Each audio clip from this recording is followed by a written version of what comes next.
and welcome to the next segment of Anderson County Serves Here. Thanks to County Administrator Rusty Burns and Anderson County Council for allowing me the opportunity to show you what is going on in Anderson County and how people are serving all over Anderson County, from Pendleton to Honeypath, from Powdersville to Iva. Today we're going to be concentrating on a program that is actually here at United Way. It is our Americorps program. In 2009, we saw an opportunity and we jumped on it. We had an opportunity to apply for an Americorps grant. You may be asking, what is Americorps? Well, it is like serving in the Peace Corps, except you're doing it right here in your local community. We started out with Americorps by doing a reading program. But after Governor Haley had signed the Read to Succeed Act, there was not as great a need for our volunteers to be in the schools helping children learn to read. So we changed direction. We realized there was a great need for an emergency preparedness and response team. And right now, Anderson County has the only emergency response and preparedness team in the entire state of South Carolina. And I want you to hear about it today from our director, Brandy Singleton, and in partnership with Emergency Services Director Josh Hawkins. You are going to learn more about how you can be prepared and how we are responding when the need arises. Thank you again for joining us.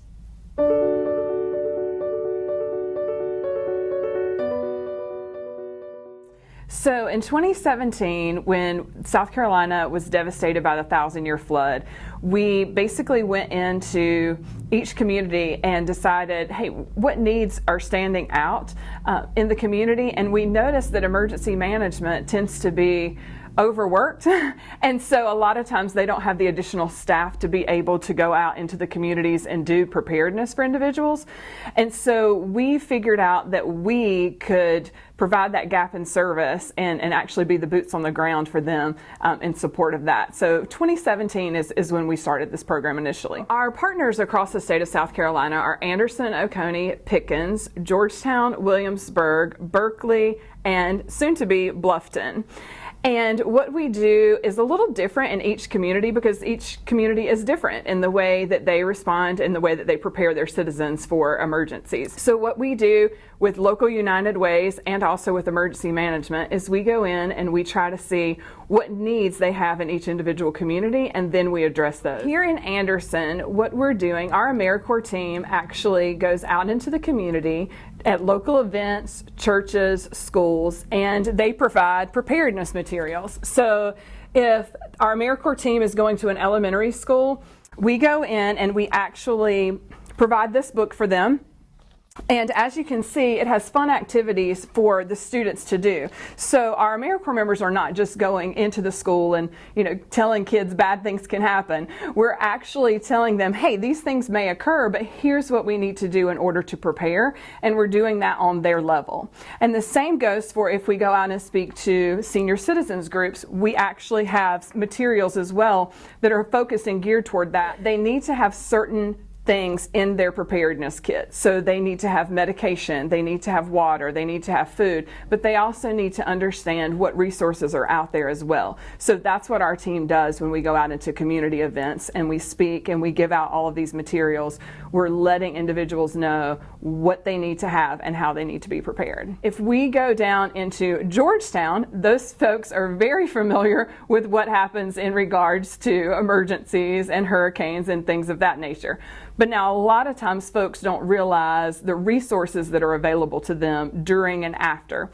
So what our team does down in Georgetown and Williamsburg and also Berkeley counties is they're geared more toward partnerships with the community. So they're trying to go in and create those partnerships with local nonprofits and other divisions of the county there and see what resources they can bring together to ensure the continuity of services throughout a disaster. A lot of times emergency management folks, they're dealing with day-to-day. So they're dealing with missing persons, they're dealing with house fires, they're dealing with those type things that are not what people consider like the large-scale disasters that are, flooding the TVs all the time. So what our members are able to do is kind of take that off of emergency management and kind of provide that support system to them so that they have the ability to kind of get those resources out and they don't have to allocate a staff person there. We all know if a child comes home excited, the parent is going to listen. So we may be in a situation where we're talking to a room full of adults and it's kind of, oh, that's great information, but no one's really listening. And if the child comes home excited and thrilled about what they learned in their Preparedness with Pedro or their STEP activity planning kit, they really are excited because when we provide that information to them, there is a section that goes home that tells them to go home and talk to their parents about it, and then ask their parents to create a family emergency kit and to create a family exit plan in the event that there's a fire in their home or something else happens and they need to have a meeting space and things of that nature. So being able to provide those materials and have those children come home excited really does engage the parents, I think, sometimes more so than us as adults speaking to adults. Honestly, if we did not have the partnership that we have with Anderson County, we would not be able to reach the folks in the scope in which we do. We receive materials, we receive support, we help them with events. I mean, it really is something that we would not be able to do. And the case is the same in the other counties as well. Because if you don't have that support from emergency management, then it really would be almost impossible to have this program in place. Well, actually, we have had several teachers come back to us saying that after the class, their students have come back and said that their parents were really excited and intrigued because they didn't realize all of the things that went into an emergency kit. And I think sometimes people think, oh, well, I've got groceries in the cabinet or the refrigerator's full. But what happens when the power goes out and your refrigerator no longer works and those type things? Or when you open your cabinets and the only thing you have in there is muffin mix. That type of thing is not really the things that you put in an emergency kit. And so just understanding and educating folks about what they really need to survive. Because at the end of the day, what we want to happen is we want the citizens to be prepared, because there will be situations where you truly need emergency management to respond after a disaster. But if you just forgot to go buy water, or you just forgot to have some canned goods set aside, that's not an immediate disaster type emergency situation for you that you need to call emergency management and have them to respond. So them being able to respond to critical needs during a disaster is what's most important, because that's where lives are saved. And if you can do your part and have your emergency preparedness kit put together and you're ready to stay in place for 3 days. Hopefully we'll never have a situation where we have to have folks remain in place for three full days. But in the event that were to happen, you would be prepared, you would have your go kit, and everything would be together so that emergency management could respond to those critical needs in the community and save lives. But what folks don't understand is during a disaster, United Way usually, obviously on the day-to-day, even in blue skies, we manage volunteers. So in managing volunteers, we also have the ability to get information out to the community. And I think Josh is going to talk to you guys a little bit about what the county here in Anderson is doing in regards to educating and information for the public. Since we have begun in 2017, we were able to serve over 9,912 individuals in the community, and that does include students and those that we've responded to in a disaster. So we actually had the opportunity when there was flooding down in Sherrall to go down and assist a local United Way there with some emergency food stamps, because even though individuals had already received their food stamps, when power had gone out and had stayed out for that 3-day window, everything that they had already bought was ruined. So they did not have the staff and the infrastructure to be able to assist all of the additional folks coming back. So our team was able to go down and assist 508 families during that time as our response in Sherrall. So that's just a small snippet of kind of what our team has the ability to do in the aftermath of a disaster.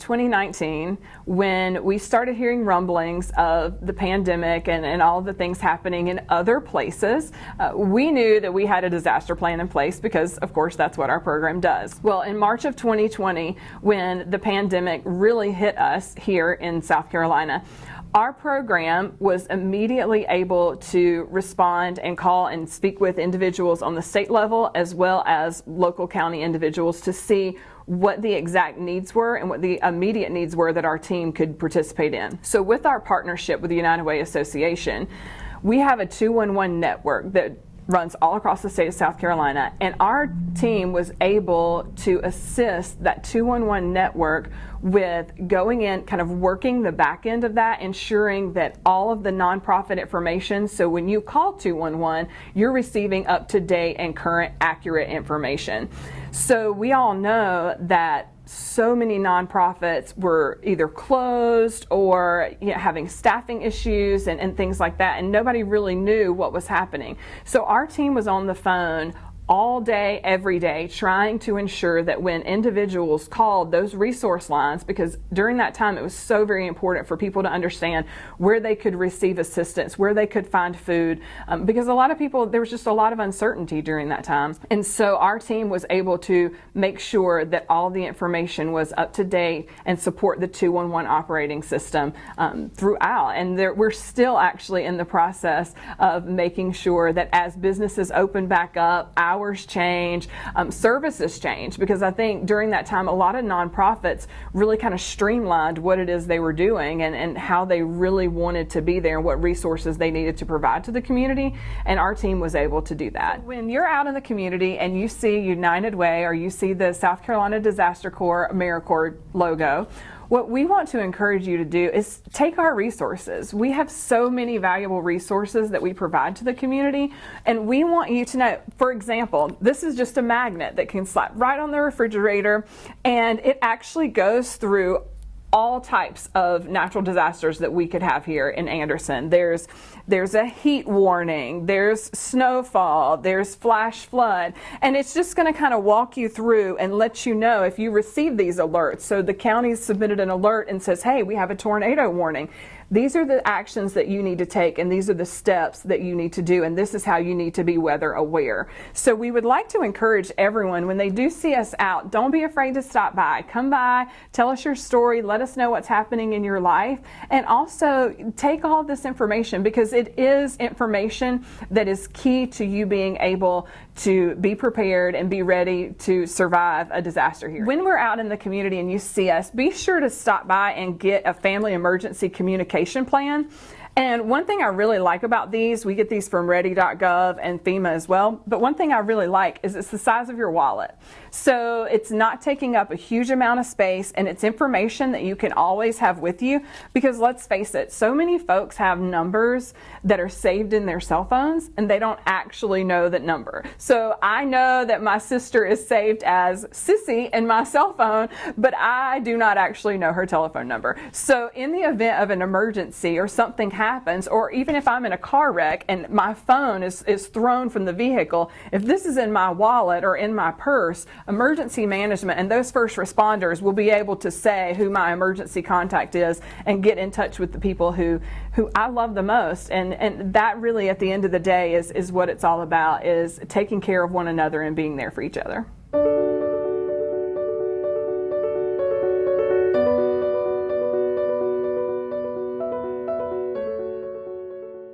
Anderson County Emergency Management is an organization that sits in between a lot of organizations. We help fire, law, EMS, public works, transportation, emergency communications, any type of utility, the healthcare providers, and this in particular are VOADs. So VOAD is a volunteer organization assisting during disaster. United Way and Americorps are both VOADs that assist during disasters. The nice thing about Americorps and the nice thing about United Way is they don't only assist during a disaster, but they assist before disaster. They help get our community prepared. And that's one thing emergency management really, really loves seeing, because the more our community is prepared, the less impactful it is to the entire community. So if you're not prepared and we have to send responders to your house, we're actually taking responders away from other individuals that may not have the ability to be prepared. So if you as a community member can be prepared, can go ahead and get the water you need for your home, the emergency food, the emergency lighting, the backup power, any type of stuff like this, weather radios, it's very, very critical that you can go ahead and have that, because other community members may not be able to get that as easily, and it's not as readily available to everyone in the community.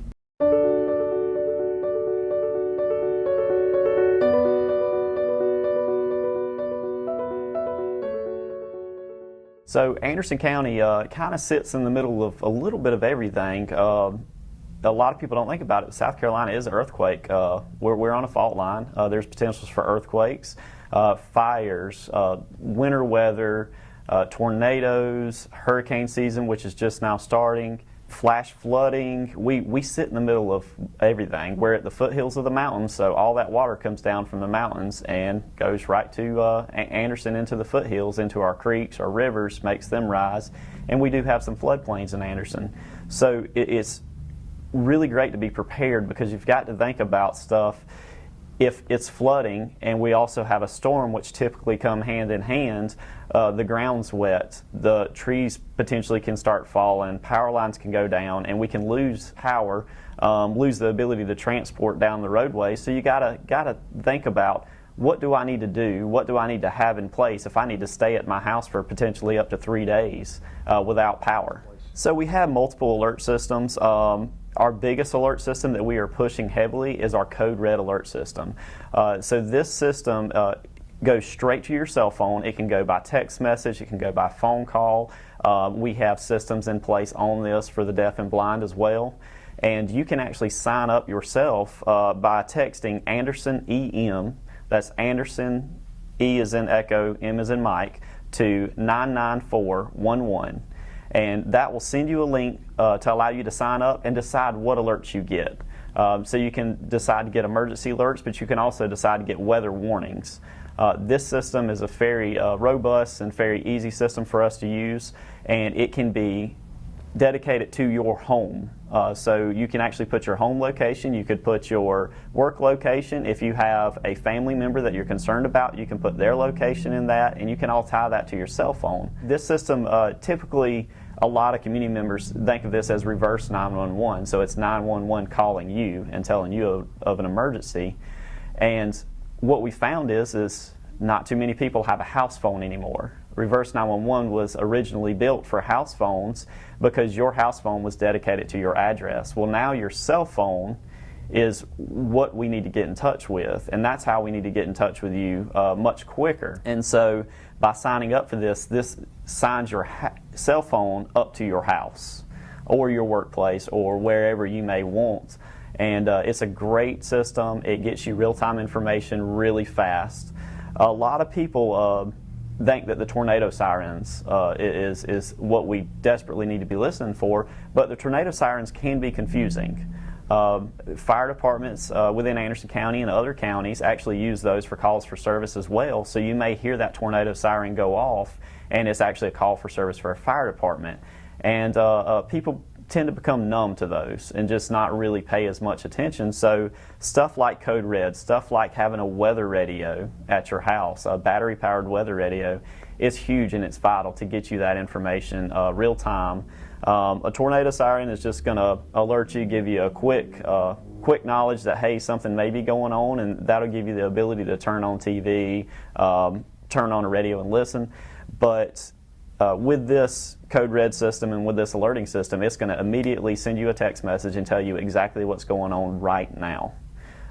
Other things that system can send out is if there's a missing person in your area, we can actually draw a circle on a map on our computer software program, and it will send to your cell phone if you're inside that circle and say, hey, we're looking for this missing person, this is their description, if you hear anything, please call this number.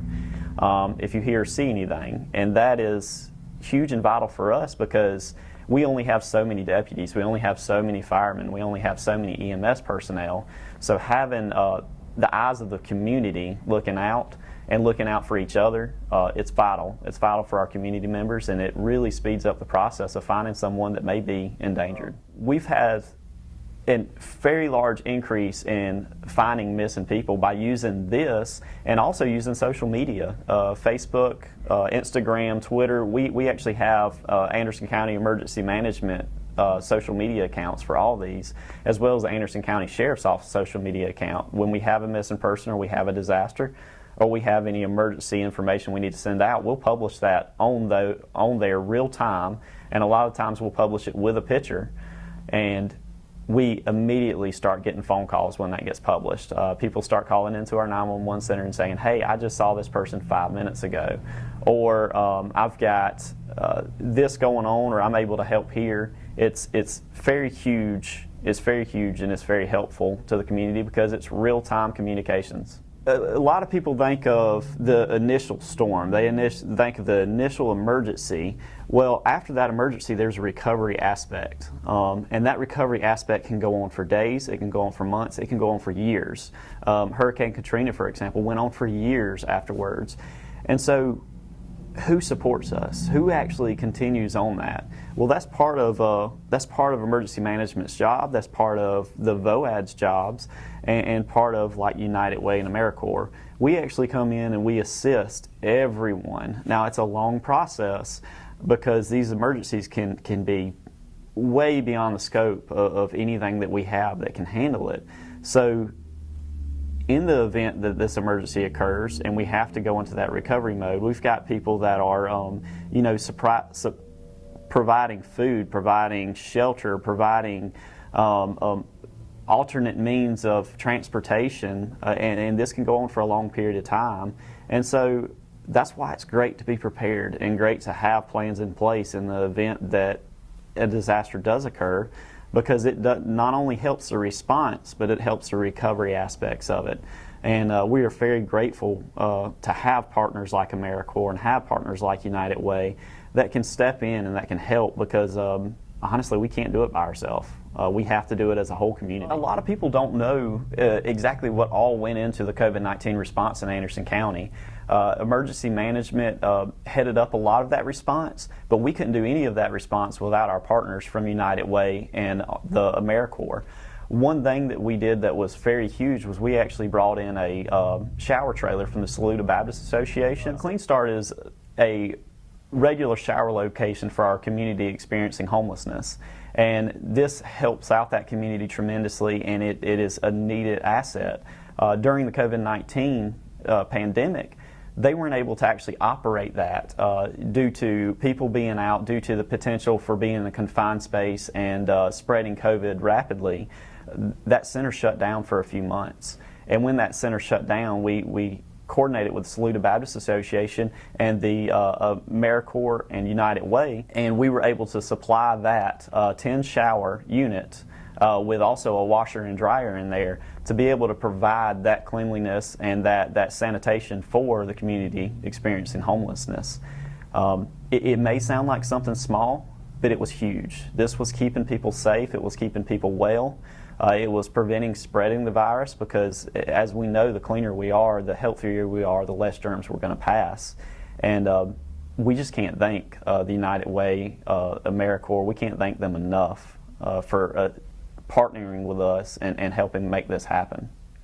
As we conclude today's segment about emergency preparedness and response, you may be asking yourself the question, what does this really have to do with the mission of United Way of Anderson County? Well, you see, our mission talks about identifying needs and being a leader in doing so.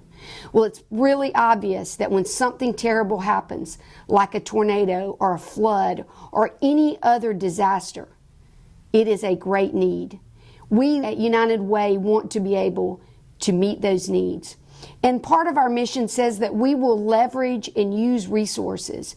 We could not do the AmeriCorps program without the AmeriCorps grant. It doesn't take away from the money that our donors provide to us to do other things in the community. But again, we're leveraging a resource available to us to help citizens of Anderson County.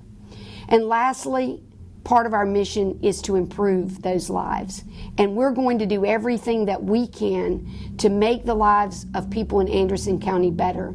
I often say I don't want citizens of Anderson County to survive, but I want them to thrive. And that's what we believe in here at United Way. We hope that you've enjoyed this segment. We hope that you've learned things. Don't forget that we're at the corner of Murray Avenue and Greenville Street. Our number is 226-3438. Let us know when United Way of Anderson County can be of assistance to you.